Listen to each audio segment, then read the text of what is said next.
have a plan. সে ফিরেই তারেক রহমানের এই বাক্য শুনে সমৃদ্ধশালী দেশ গড়তে স্বপ্ন দেখতে শুরু করে মানুষ।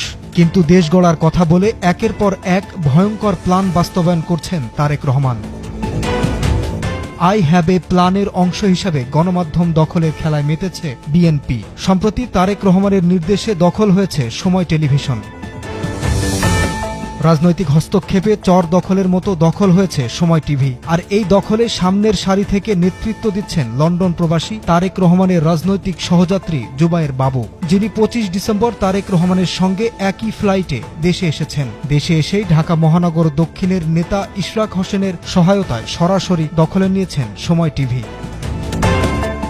তারেক রহমানের নাম ব্যবহার করে জুবায়ের বাবু বসেছেন সময় টিভির সিইও পদে। বিএনপির ভাইস চেয়ারম্যান বরকত উল্লাহ বুলুর ছেলে ওমর শরীফ সানিয়াকে বানানো হয়েছে সময় টিভির উপদেষ্টা। এছাড়া বার্তা বিভাগের নিয়ন্ত্রণ নিতে বিএনপির অ্যাক্টিভিস্ট সাংবাদিক মুস্তফা খন্দকারকে বানানো হয়েছে হেড অব নিউজ। এই মুস্তফা খন্দকারের নামে ঢাকা বিশ্ববিদ্যালয়ের শিক্ষক শেহরিন আমিন মোনামিকে কটূক্তির দায়ে মামলা রয়েছে। এছাড়াও সময় টেলিভিশনের হেড অব ডিজিটাল পদে বসানো হয়েছে বিএনপির মিডিয়া সেলের ক্যামেরাম্যান সাদাত আলী সাদাফকে।